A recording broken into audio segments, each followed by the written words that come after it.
We'd like to begin this podcast by acknowledging the traditional owners of the land on which we meet today, the Whadjuk Noongar people, and pay our respects to elders past, present and emerging. This podcast is brought to you by Sprinkles and Sprouts, where the food is generous, garlic and cheese are measured with the heart, and there is always room for seconds. Find them at sprinklesandsprouts.com. Here we are, Mel. We're back again. Howdy, Matthew. Howdy. Do you know Mel? 65, episode 65 today. So we're only a couple of years off retirement, this podcast. And I'd be happy, frankly. I'd be happy for this podcast to retire. Do you know what I mean? Yeah. I mean, we could still do our sleepovers though, wouldn't we, Mel? Like, you know, we sleep over before every episode. We're in our Jimmy Jams and we practice what we got to say. Yeah, because we're so professional. Yeah, so we'll still do that, yeah? You should have seen the shit show before we came on today. Because we didn't have our sleepover last night. I had things on. You had things on. Anyway. All right, welcome listeners. It's great to have you. It is. Today we've got a repeat guest, Mel. Every now and then we love guests so much that we have them back on. We've got Susan Yuen back. And her episode back in episode 27, Paws, the Pain, was at the time our highest rating, highest streamed episode. So let's see if she can break the record again. Yeah, let's. She'll be here today. And aside from all of that, yes, let's hope she helps some more doggies, because I think that was the best outcome of the last time she was on. Yeah. Awareness raising for corns and other issues that these gorgeous puppies have when they come out of racing. Well, there was clearly a big community interest in that stuff because the episode went off the charts, mate. So if you missed episode 27, if you didn't listen to it, frankly, I'm disappointed, but make up for it and listen to this one. Well, I guess you are if you're listening to me now. Exactly. Yeah, so she'll be here. Mel, coming up is Nana Bingo. I know. Wedding. Nana Wedding in bingo. a wedding gown. Can you think of anything more divine? Mate, you know how I feel. I know. You know how I feel. Everyone knows how you feel about weddings. You know how I feel. Nanas and weddings. Nana in a wedding dress while I'm playing bingo. Open the door, mate. And there's a prize, actually, related to our sponsor, Sprinkles and Sprouts. You can bid on in-house home visit, personalised cooking session with Claire.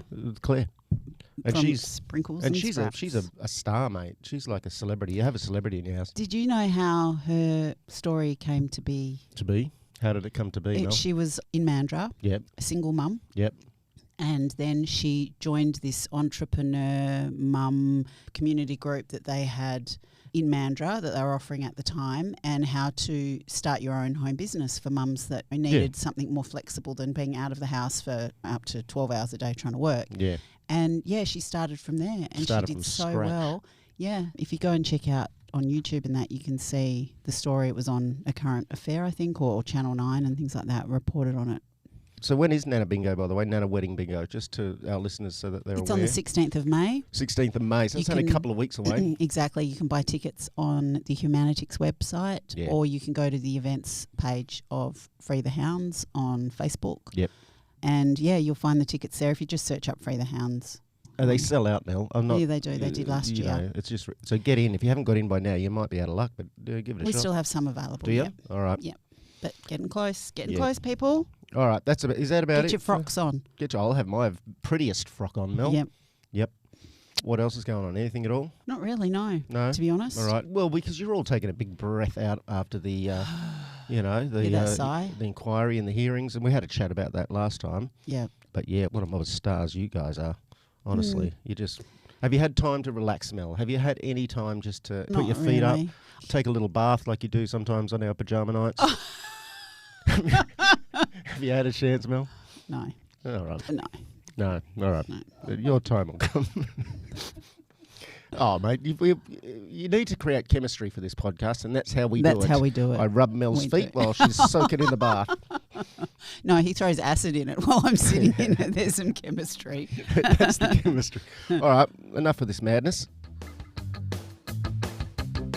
All right, Mel, it's that time we get to speak again to Susan. Now, I've been informed by Susan that I've mispronounced the name yet again. It's not Yun. Susan Yun is here, and Sue is a veterinary physiotherapist who treats all types of animals, ranging from dogs, cats, horses, and even exotic animals, wildlife. She's also a human physiotherapist, Mel, and she coaches one-to-one clinical Pilates. Not only that, she's got a bunch of pets. There's Ren, who is a hind limb amputee cat, who's 3. We've got a Prince, who is a 4-limb amputee cat, who's only 1. Queenie's the horse. Queenie's short for drama queen, apparently. And her business is Physio for Pets, which operates a private practice based in Bibra Lake in Perth, offering low stress handling and a relaxed working environment for pets.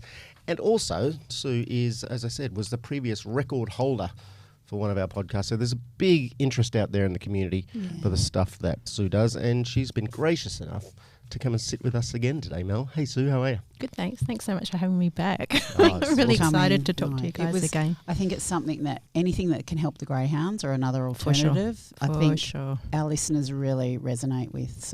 And I think it's seen what you do as so much less invasive than what some of the other things that they need doing. Yep. And I know because Georgia, the greyhound, our little friend Georgia, has been to see you. Yes, she has. And she was in her own bed being treated like a by queen. You. Exactly. And it really is low stress, because I know so many of the houndies just hate. You could say the vet word and they're like, I know. Yeah. I know. So the actual secret is the big puffy bed. There's nothing special. It's the big puffy bed. The cloud.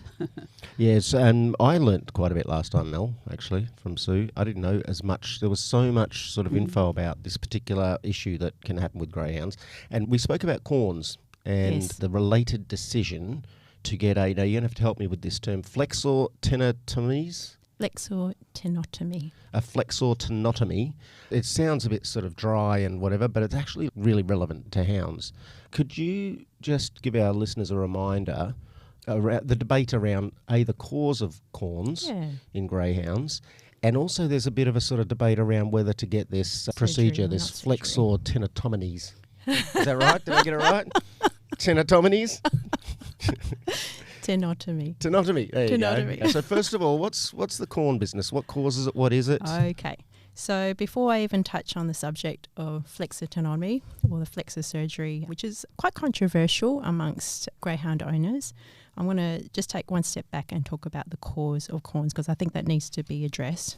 And then once you understand what the cause of the corn is, then pet owners and greyhound owners can then understand why the decision of actually having the surgery is not addressing the problem. So when you think about where the greyhounds come from, so most of them exit off the track, usually because of injury. So what pet owners need to understand is when they come off the track, we'll start at the front limb and we'll work up to the back. So in the front limb, some of the very common injuries that I've been picking up is probably shoulder issues. So the dogs fully rupture or partially rupture their medial glenohumeral ligament, which is on the inside of the shoulder. And what that does is it allows the shoulder to have increased amount of instability or laxity. Okay, so you know when the greyhounds shake, they do their greyhound.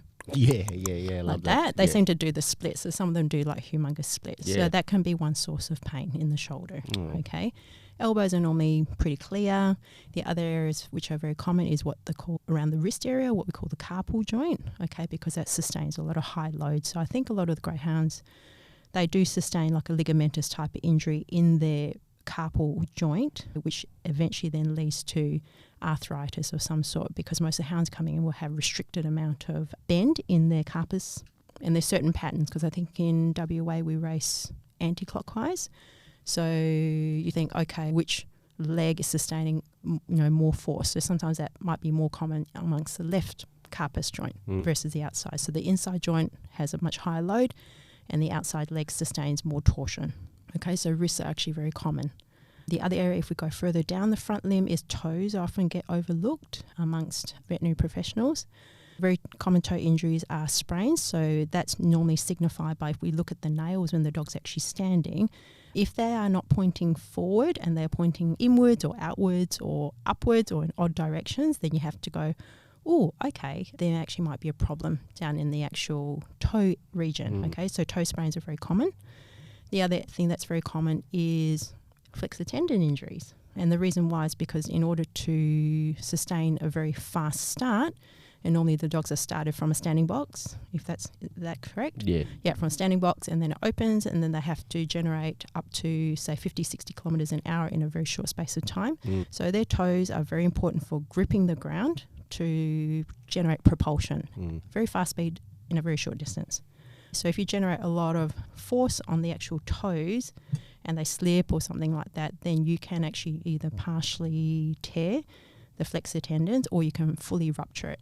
And the flag signs for those is if the dog is standing, if one of the toenails is pointing up to the ceiling, then that would signify what we call a sprung toe. So that means they fully ruptured their deep digital flexor tendon. Whereas if they're standing and it looks longer than the other toes, then it's very likely that they've actually ruptured a superficial digital flexor tendon. So my joke when I see my clients is, if they've ruptured one of these flexor tendons, you've actually got your flexor tenotomy for free. Oh, right. But you're paying for one. Yeah. Okay, so that's the front limb. So these, if we look at these common areas, they can actually cause a dog a lot of pain. Yeah. If we go to the back end, so we look at the rear end, back legs, common injuries that are also very hard to pick up by veterinarians as well, because they are sports type injuries, is the iliopsoas tendon can often become damaged. That's what we call your hip flexor tendon. I haven't been able to really find someone to actually diagnose those correctly. Normally, if that was a person, you would get a diagnostic ultrasound and they would look at the integrity of the actual musculature, but that's not the done thing here. So hip flexor tendons often are either torn or they may have a tendinopathy. That's what I'm suspecting. The other area, if we go down a bit further into the leg, is gracilis tears are very common. That's the inner thigh muscle. If the dog seriously tears that muscle, then they often bleed and go quite bruisey on the inside of their thigh, okay? And the ones I normally see are often quite old, so when they've ruptured the muscle, then what happens is the muscle actually retracts and starts to bunch up, so it looks like a little ball on the inside, and it doesn't look the same size as the other side. So if you look at your greyhound from the bum end where the tail is, and you look at both the inner little chubby cheeks on the inside, they should look symmetrical. If they don't, then you start to have to think, what's going on there? Do we have a tear? Do we have an old tear there? And then they're also very painful as well, okay? Going down to the knee, they often don't sustain a lot of injuries to the knee. Lucky ducks, this is the only breed that doesn't bust their cruciate ligament because of how they're shaped. I don't know why. And then if we go further down the leg, hock injuries are very common. Most common would probably be hock fractures. Central tarsal bone fractures are also very common as well. There's compression fractures actually in the hock. And then if we go further down the leg, again, they can have very similar toe injuries that they sustain, very similar to what we talked about in the front leg. Yep. Okay. Now, the reason why I'm going on about these different injuries is because all these injuries, if they're not picked up properly, they will cause the dogs a lot of chronic pain over time. Okay. And then unfortunately on the track, sometimes it's maybe a little bit hard to pick these things up because the dogs are quite adrenalized at the time of injury on the track. And they don't have the diagnostic equipment sometimes, or the time to maybe attend. Would that be part of it? Or is it just a case of having the time to pay attention? Maybe a bit of both. Yeah, okay. Maybe a bit of both. Yeah, I'm not 100% sure how vets do the assessment when they're on the track. Yeah. It's very different to how a physiotherapist would do it. So if we look at the greyhound as sort of like a sports athlete, so they are performance dogs, unfortunately. But say if we compare it to a human, then physiotherapists will go in and look at sort of more sports type injuries, okay? Soft tissue injuries, which often pet owners think are not as serious as breaks and stuff like that. But in actual fact, I find them actually a lot harder to treat because they often get missed, number one, and they often don't get dressed properly. Yeah. Okay, so at least if you fracture something, you go, oh, it's fractured, I can surgically fix that, bolt it up. This is, I want to do a little deeper dive into what you've just been talking about, because Mel, there is a big focus, as there rightly should be, on the shocking major injuries, the fractures, the deaths, etc.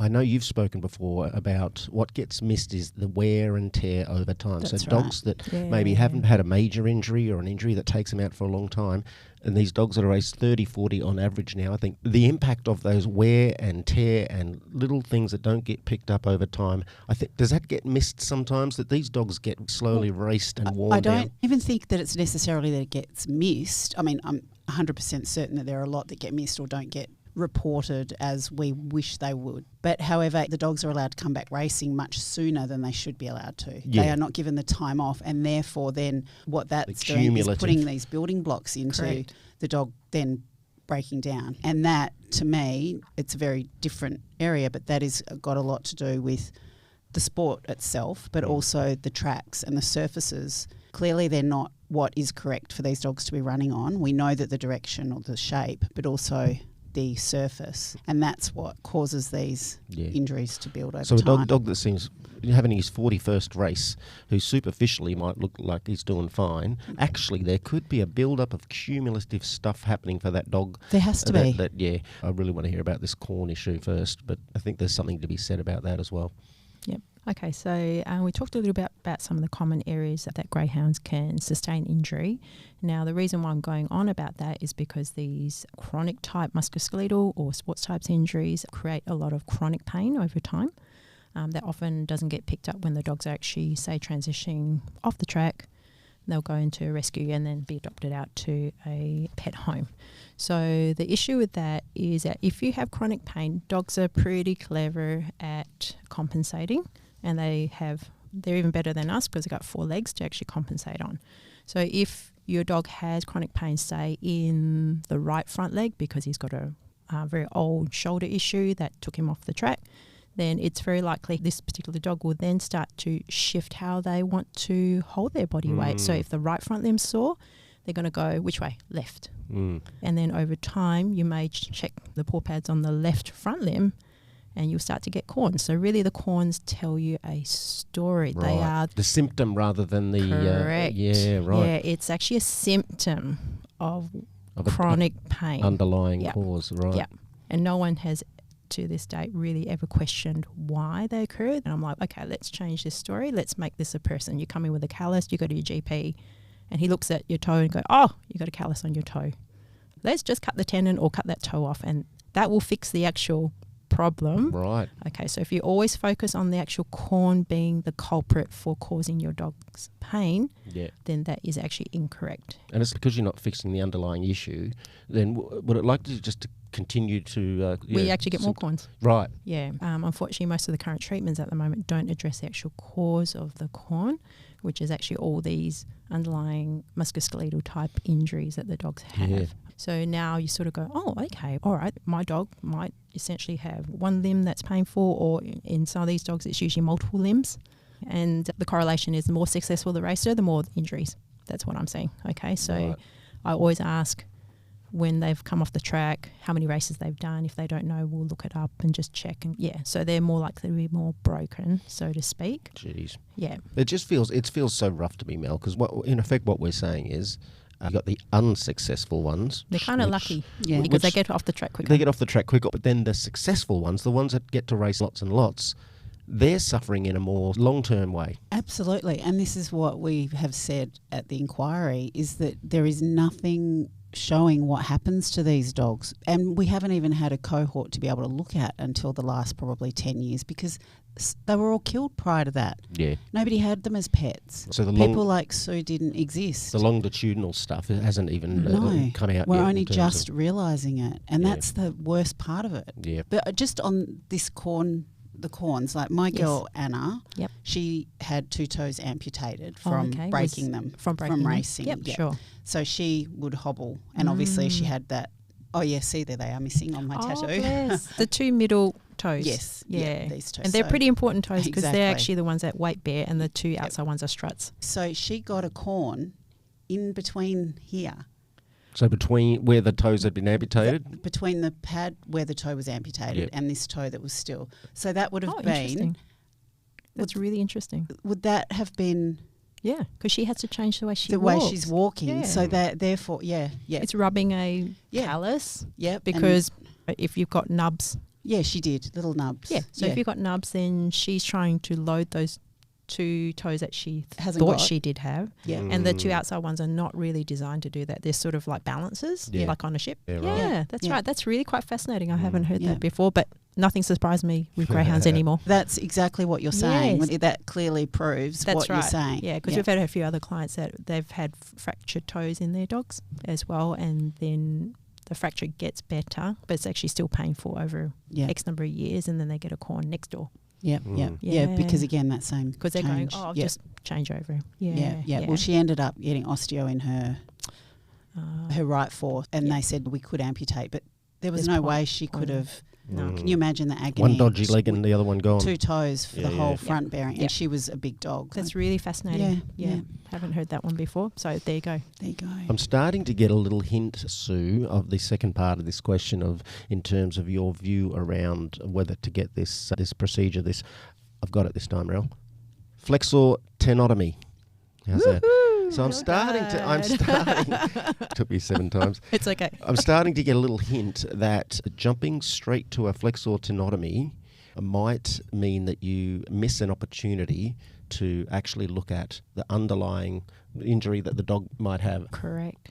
So what would you be looking for? How does that process go? Okay, so basically the dogs come in, I get a thorough history, because there's often interesting stories that owners will tell me. Like a recent client, they said, he had a groin injury, and I didn't think much of it, but I went, that's a nice red flag for me. Yeah. And then we just go through a systematic examination, which is looking at how the dog walks. Yep. I normally check in 3-point standing, like which legs are actually painful. Okay, so sometimes the owner may think, it's just the front leg, but it might be front and a back, or 2 back legs, or whatever it is.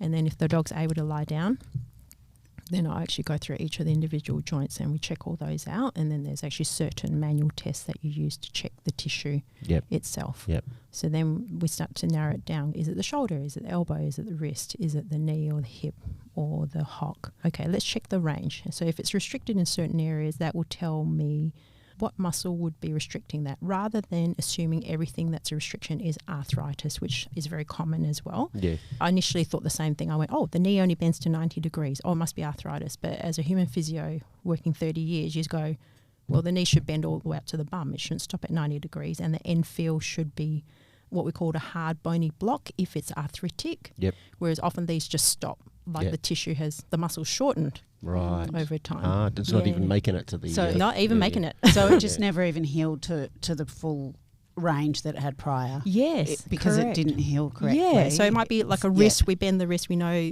if you bend the wrist of the dog, the paw pad goes all the way to the forearm. Yeah. But some dogs we go, it's at 90 degrees. Why is that? Sometimes arthritis, we have to go, okay, is the joint quite thickened? Is there extra bony stuff there? Is there more bony swelling around there, lumps and bumps?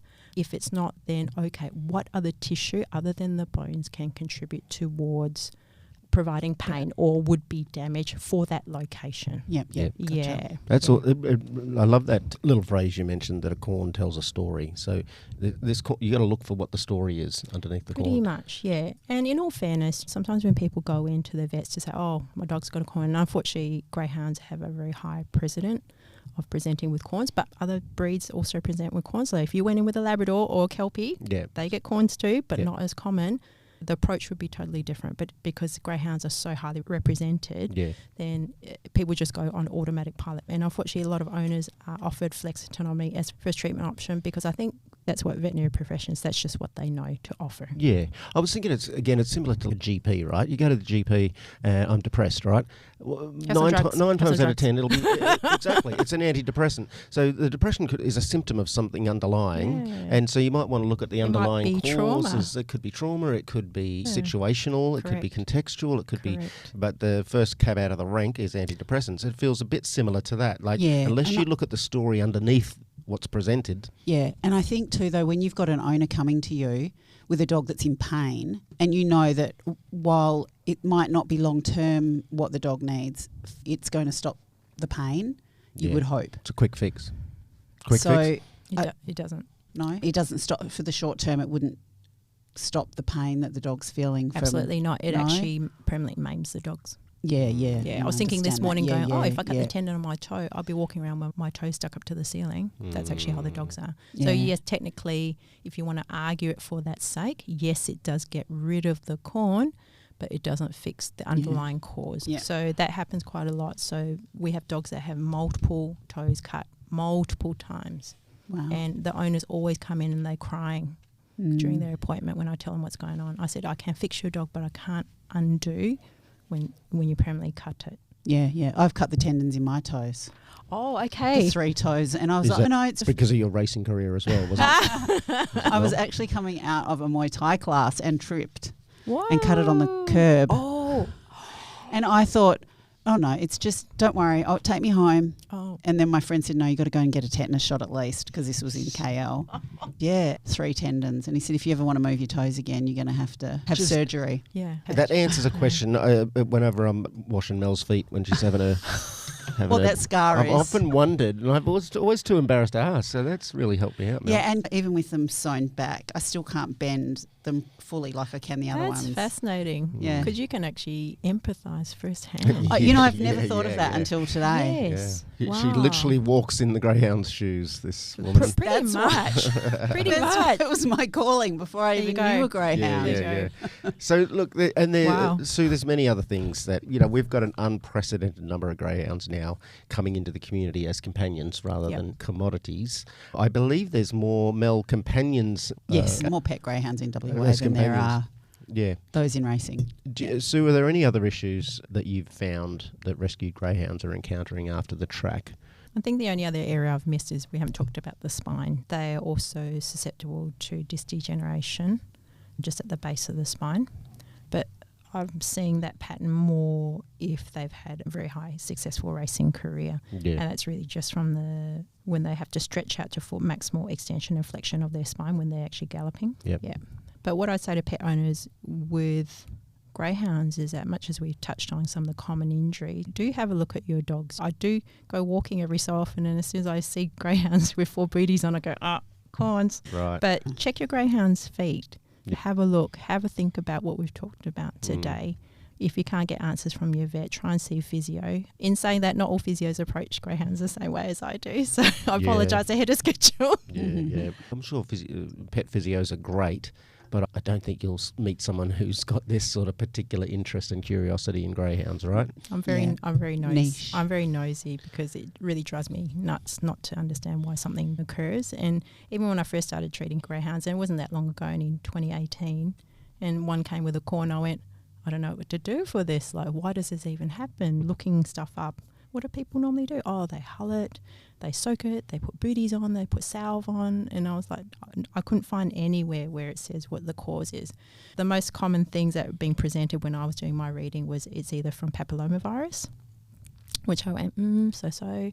A lot of people talked about foreign bodies like sand granules in the toes. That's a biggie, but I'm like, you can remove that. It's not going to cause them to walk funny. There's only one very small paragraph which actually says, the dog can actually change how they load their body due to whatever. And then I went and looked at human literature, and there was like 5 zillion articles on explaining why we get calluses on our feet because we had pain. So I think we have to use maybe a lot more human data and human literature to extrapolate what we would to support what I'm seeing in the greyhounds as well. Well, surely if they're athletes and that's what they like to compare them to, then we have to do that in the full gamut of the sport. Yeah.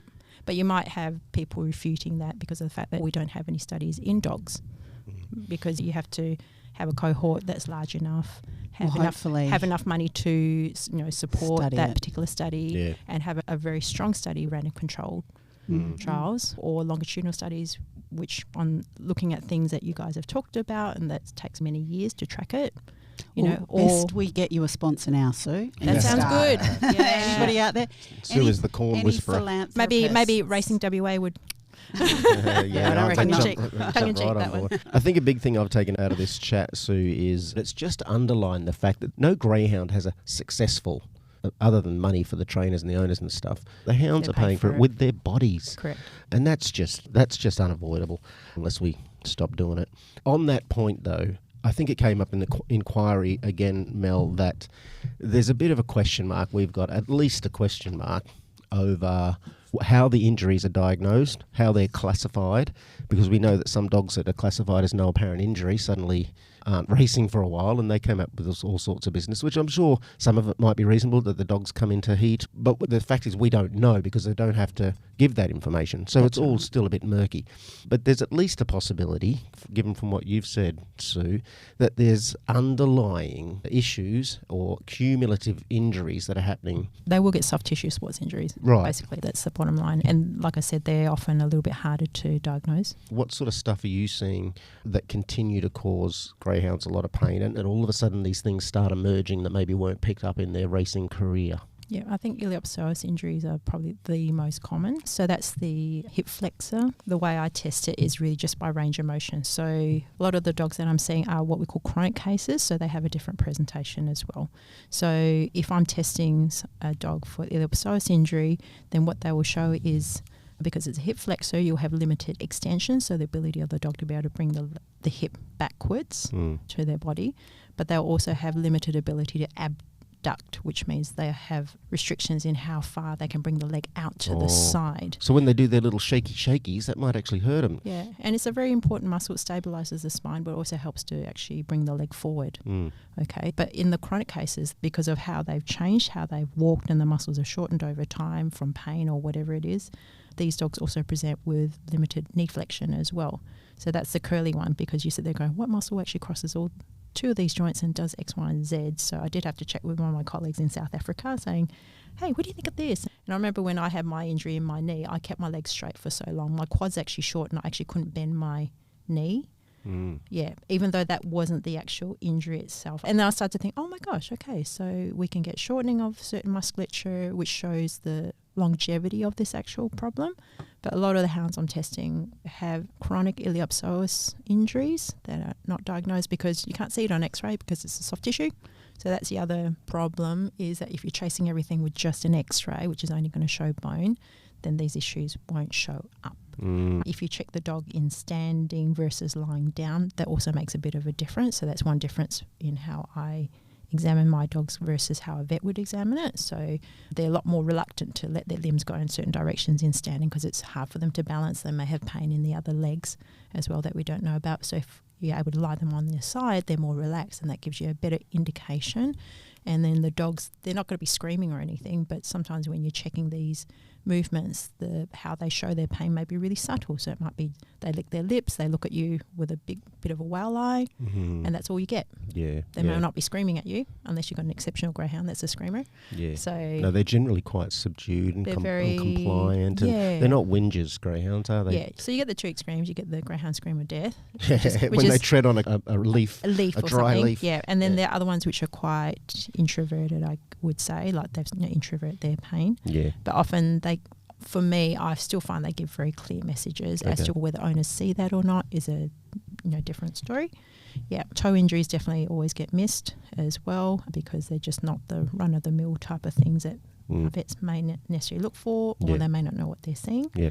The other thing that's very common is partial tears in their flexor tendons are often hard to pick up because their toes don't go in the directions that I told you about. You have to actually go through and feel each of the individual joints, and what you'll feel is that they're a little bit stretched.